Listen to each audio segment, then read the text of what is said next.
Now the next one is for VP student community. So right now we're going to have the old dog versus the newbie. Please come out wherever you are.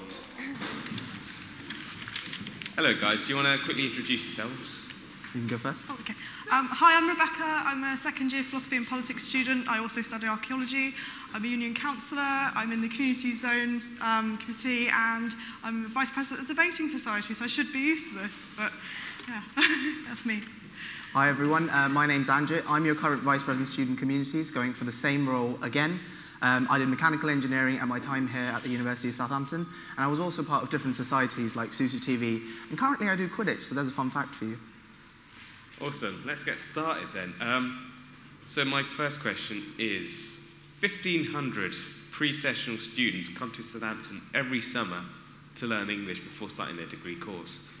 Do you think the university is doing enough for these students? Let's start off with you, Anjit. Okay. I think this year, the one that just gone by, and the one that's literally just coming up, because these people come in July and August, will scrape by. But I think the year after that, we need to look at some serious funding for these people, because the university started a welcome project, which was funded for 2 years, and we've done really well. We've given them food packs, we've given them a lot of help and support, but once that funding goes away, we need to find out something that's sustainable and keeps going on. So I'd say for next year, we'll be fine, but the year after that, we need to lobby to the university to provide us more money. Okay, Rebecca? Okay. Yeah, I agree funding's needed, but I think more than anything we need to keep the union spaces and have union events for them as well, so they feel like they're actually being looked after and cared about by the union. And in particular with housing or accommodation, they kind of need help with looking at contracts or getting accommodation sorted before everyone else does, because it's obviously earlier than most people and they're not necessarily going to understand that. So I think for their well-being as well, we need to do that for them too. And yeah, more is needed to be done, definitely. Okay, awesome. Anjit, whilst Rebecca's mentioned how she'd like to open up spaces and events for students, you only mentioned funding. Yeah. Do you have any idea on what you'd sort of lay the foundations for that money to be spent on? Say that again, sorry? So what would you lay down the foundations for this funding to be spent on for these pre-sessional students? The major amount of it, because at the moment, the way pre-sessional students work is that the university gives us a big amount of money, and that money's remained the same for the past 5 years. So anything and everything we do, paying our pre-sessional helpers, giving them support food packs, giving them sort of any facilities and infrastructure that we have to, comes from that main funding. She mentioned housing and everything else, which is brilliant, but the housing agency, the lessons agency is open throughout the summer, so these guys get first dibs on properties anyway, because no students are over here. So I think my main aim is funding, because once we've got that in place, we can achieve all the things mentioned. Okay, Rebecca, got anything to add? Yeah, while they do have probably first dibs on housing, I still think they're going to need help with housing contracts and accommodation and what it all means for them, really, because I think a lot of people feel like they're being thrown into the dark, especially if they're not used to being in this country, and it's scary for everybody, so it would be particularly scary for someone that doesn't know the area or the language very well. So definitely the housing, help with contracts and help understanding what they need and what they need to do and what it all means is definitely something that needs to be looked at. Okay, I just want to direct this question a bit more onto the sort of language aspect. So many of these students won't have the ability to speak English to the level where they can sort out their own lives to the sort of extent that they want to. How would you guys be helping these students? Okay. This year, because when I was elected in the by-election, it was literally straight, head-on, full-force pre-sessionals, and there was nothing major that I could put into place to actually help implement changes. So this year, we've actually spoken to have a social media person who will specifically look at these international students. Now, when 90% of these pre-sessional students are actually Chinese students, I think that's one of the major languages we need to focus on.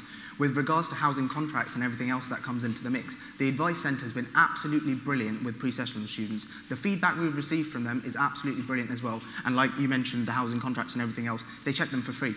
So, and these guys are trained. These guys are very well trained. So I think that's what I'd say. Okay, Rebecca, how would you help? Well, I'd implement more English speaking and writing workshops. I'd get in somebody that can almost be a mentor to them to help them with that process. Maybe kind of help them with translating in the student union if they were going to go to the student union or to student services. Yeah, just to help that really. I think that would be make a big difference. Okay. Yeah. Cool, thank you very much. Next question I've got here is, does any of the time any of you guys have spent at the Winchester School of Arts justify you representing their interests? Start with you, Rebecca. Okay, well, I've spent a good few hours actually over the last couple of weeks at Winchester, and I went last summer during the by-election. And I've spoken to a lot of students there, and I've spoken to some lecturers there as well. And they've kind of told me all the sort of things they're interested in, the problems they have, and they're very, very upset with people in Highfield and in SUSU, and I kind of understand why, to be honest. And as I've said in my manifesto, I've got so many ideas for Winchester. I'd like to give them more devolved power. I'd like them to be able to have their own representatives that are more than just one person here at SUSU, and I'd like to give them the chance to have their own events and their own workings, so that they don't feel like they're being ignored, but also that they can do things for themselves, and that's my main point for that. Really. You mentioned giving them more devolved power. Surely in that way you're sort of separating them more from the University Highfield campus. Well, I am, but they are kind of already separated anyway, and I think that we can still give them the support they need, and we can still act as a student union towards them, but they're not happy with what we're giving them at the moment, being brutally honest, and they kind of want that kind of individual power to their own area, and to Winchester School of Art want their own things, really. So although I can't give them everything, I think being able to have their own democratic election, to have their own committee or something, to sit here occasionally when we have meetings, so just that would engage them more with SUSU as well. So giving them more individuality would actually engage them more, I think. Cool. Anjit? I think the most amount of time that I've spent out of all the satellite campuses is actually Winchester. Be it the open days, which I voluntarily, because it was every Saturday, so I wasn't actually paid to go and attend them voluntarily. I'd happily go up and tell people about what Winchester, sort of the Students' Union, have to offer to students in Winchester. Given we don't have much things in place for them at the moment, but this year you can clearly see that we have got the ball rolling. We've got a new general manager at Winchester who will just be doing bespoke stuff for Winchester students. We had an event called Reunion this Thursday, which was very successful. We got a lot of positive feedback from people. We got constructive criticism as well, but that's where you sort of take it up from and go along with it. I don't want to give them an individual identity of themselves, because they're already very alienated from us. Like the shuttle bus service, for example, that will be in effect from September, will help them come over here in Southampton, see how we things over here, and then they can sort of implement their own changes over there. There's loads of different things about awareness as well. People come up to me and say, oh, we sneak into detention, which is a Winchester University Union night. And I say, well, you don't have to sneak in. We've signed a service level agreement with the Winchester University, which allows you to use the facilities and to use the services. And they go, oh, well, we didn't know that. So it's more about awareness. Okay, so yeah, final question I've got here that was written down for me is, every year JCRs are linked to initiations, naked quadruns, and other antisocial behaviour, and even worse, sharking and sexual harassment. Now, how are you guys going to stop this and bring the JCRs into the 21st century? Let's go with Anjit first. I think, first of all, there needs to be a separation in terms of identification of whether it's JCRs we're talking about or whether it's the reps we're talking about. Because having experienced freshers firsthand, the insides of it, the operational stuff, the strategic stuff, the lot, I think more of it was maybe the reps. There was a case of there being naked quadruns in Connaught, and when that came into my attention, straight away, I got in touch with the JCRs and I said, this is not done. If this happens again, someone will get disciplinary, someone will get disciplined. Furthermore, this year, I think the way the angle that I've approached training with is more of them building a sense of community in their own halls. These are the people that will represent the people in the halls, be it Highfield, where it's 180, or be it Monty, where it's 1,400. People should know who these people are and should be able to approach them in the way they should. So I think it should be proper recruitment of reps to begin with, be it assessment centres, where you can have 30 people in the room. You can gauge how they interact with you, and you can sort of go on that.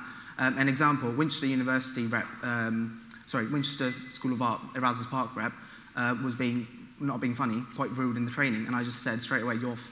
Simple. Okay, cool. Rebecca?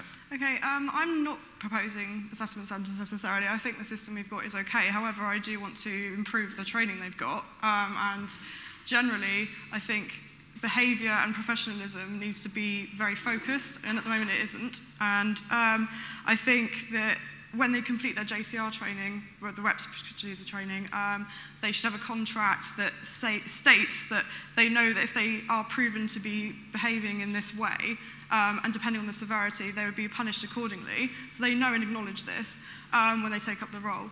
And it would go to a disciplinary committee, a bit like the societies now, and then they would either, depending on severity, they'd either be stripped of their role, not allowed to take part in freshers events, or they'd be fined, a bit like Nottingham do with JCR reps that were being racist last year. And I think also, even things like going online and saying you're a loser if you don't go out drinking, that happened last year, and that was very alienating to people that didn't want to drink and were easygoing people. So I think we need an easygoing rep in JCRs as well, and to understand that some people don't want to do that. So that's my answer to that. Okay, I've got personal experience from being on JCR committee and fresher rep, and I can tell you that there is a contract where the punishments are clearly stated, yet this is still going on. Okay, well, in that case, it needs to be more reinforced because it's not working at the moment, and that's something I would do. Okay, Anjit, you mentioned proper recruitment and a more rigorous process. How did that sort of change the attitude towards being a fresh rep? Because there sort of is a culture whereby these individuals are going into these roles knowing that this is what they're going to do. They're going to encourage these naked quadrants and whatnot. How do you change that culture?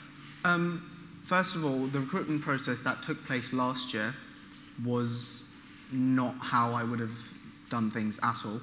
It was literally blank applications. So when I say blank, I mean nameless. So you didn't have anyone's names. People just literally submitted an application and said, this is why I want to be a rep. And anyone can string 2 decent sentences of English together and get in. I don't think that's the right way to do it. I definitely like there to be more face-to-face interaction. Now, when I say assessment centre, I don't mean keep 30 people there for the entire day.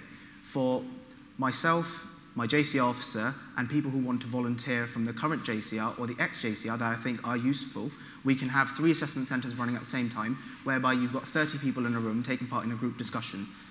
It's not going to pose, it's not us posing roadblocks, it's just us saying, if you really, really want it, you will go for it.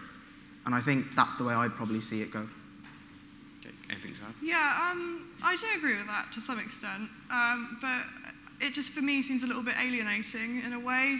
I don't think a lot of people would want to have that whole process to become a JCR. And I know you're saying that if you want to become a JCR, they would go through that process. It's not JCR, it's reps, sorry. The reps for the JCR.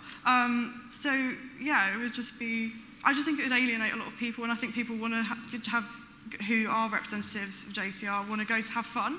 And, yeah, you can still have fun, but that's not, doing that process is not going to exactly spell out fun or I want to be involved in this, really. I think it'll just put people off, so, yeah. Because you've currently got the sort of system where the committee are sort of impartially responsible for the actions of their fresher reps. Why do you think this isn't working? Do you want to start off with you, Rebecca? I think lack of communication. I think the fact that they tend to spend most of Freshers' Week sort of going out and doing stuff. They don't. Then after that, it's kind of left a little bit until we did refreshers, which was good, but they're not acting in a way that they're supposed to be representing freshers. They are not communicating with the other committee members. They're just they see it as a bit of fun. So I think that's why it's not taken too seriously. And this isn't for every JCR committee. It's just. I think that's the reason why it can happen. Okay, surely with the sort of assessment centre process that Anjit's advocating, you would take that sort of just doing it for fun people out of the equation. It's not a problem to have people that are doing it for fun, but if you took it too seriously, then it's going to put people off, and I think there's a balance that needs to be struck there. That's what I'm saying. So. Cool. Anjit, about the balance, so you want to sort of discourage people who are doing it for the wrong reasons. What if you don't then get enough fresher reps to sort of to qualify them? This year, we over-recruited in fresher reps. We had almost double the fresher reps we had for certain halls this year, and I didn't see the reason why we needed it. Connaught, for example, had 30, and this year they had 64 for the same number of students. I don't see why that was the case. I think people who are still passionate about the job, who are still passionate about the role, will still come forward. Even if you have a 1 fresher rep to 30 freshers ratio, because that's roughly the amount of people that can get on the bus and get onto wherever it is you need them to go, I think that's still fine. You still end up getting, even if you get like 6 fresher reps for Highfield, for example, you've still got the 7 JCR, which is 13 people for 180 students. That's more than enough. I don't think it's going to put away many people, but in turn, it's going to give us people who are genuinely interested and genuinely want to actually help out. Okay, cool. We're going to go away from these new kids and go on to the postgraduates now. So whenever people mention postgraduates in the union, it's usually followed by cake and coffee. Now, what if these sort of postgraduate students don't like coffee? What if they prefer tea, let's say? I make great Indian tea. No, just kidding. Do you want to take that first? Yeah, fine. Something that we wanted to do this year was come up with a postgraduate structure called the Postgraduate Network, as I mentioned it in my manifesto as well, and which was going fairly on track until the university decided just before the QAA came that they were going to slash the postgraduate doctoral college creation. So basically, they turned around to us and said, can you give us a structure? We're like, well, no, you haven't come up with a structure yourself. How do you want us to mirror something that doesn't exist yet? So something that's come out of the recommendations of the QAA is for the university to have their own structure by the end of the year, and for us to have our own one in place, sort of mirroring them as well. Something else that comes to mind is, well, when you say postgraduates, you've got taught and you've got research students as well. We met up with one of the career recruitment people in the university, along with my PGC officer, and we're now trying to make sure that we offer a lot more things, along with the cake and coffee, obviously. For example, career recruitment. When postgraduate taught students come into that course, so which is like they start September-ish. October is the deadline cutoff for jobs that they would take up after they finish university in June. So making them more aware of something along those lines is something that I'd offer. I've also started talks to initiate TED Talks for these people. That's all I have to say for the time being. Cool, so no tea then. Rebecca? I don't necessarily think the tea and cake thing is enough. I think, yeah, why not tea? Tea's actually arguably cheaper. But it's something that it's a very, very minuscule thing that you can give them, and at the moment a lot of postgraduate students do go towards that because that's the only thing we really offer them. So yes, of course they're going to want that, but I think, yeah, we need more events, we need more things for them. We need to tailor to postgraduate research people in particular because they're so left out. And yeah, tea's fine. I don't really know what else to answer with that question, really. Yeah. So you guys mentioned, especially Rebecca, that you want to sort of have more events for postgraduate students. Wouldn't that sort of discourage them from getting involved in, let's say, university societies, which they can join? No, not at all. I think that by getting involved in SUSU events, you actually are interacting with people that are parts of societies, and some SUSU events are society-based, so I think that it'll actually increase representation in, like postgraduate representation in societies. I think they'd engage more, I think they'd want to join in. Yeah, so it's great. I think that's fine. So. Okay, cool. Do you guys want to quickly round up then your points? Say it again, sorry? Do you want to quickly round up your points and then we can move on? Oh, okay, yeah, cool. Thanks. Okay. Oh, you want to go first? Angie, you can go first. The main points I have is to make sure that the satellite campuses that we have a much better presence than they've had this year. I want to make sure there's more support for international students. We've already got the ball rolling by having conducted the International Forum. We're now going to come up with an international committee, and we're going to take that forward. For JCRs, I just want to make sure there's more support for them. The recruitment processes that we have, the training that we have, be more bespoke. And finally, for postgraduate students and mature students, along with the student-parent network formation, I just want to carry on what I've built on and listen to people, listen to what you've actually told me, and then build on that. Thank you. Okay, so my three main points, I'm going to focus on Winchester in particular because they are in need of dire help, and this needs to be done sooner rather than later. And I know you pointed out that by giving them more devolved power, they might not be as linked to SUSU. I don't think that's true at all. I think they'd be more inclined to come to SUSU. And JCR's training, yeah, needs to be changed and made better. And like I just said, sharking needs to be stopped. That's my main aim for that. And my last thing, which hasn't really been mentioned, is that I want to improve the communication and the representation of societies within the community zone because they are struggling as well. A lot of them are struggling and they need more from their representatives at the SAB office instead of kind of saying, come to us, we need to go to them. Cool. So Thank you very much, guys. Okay. Amelia's going to be taking you through the next few debates, and I'm off. Bye. See you later. Thank you.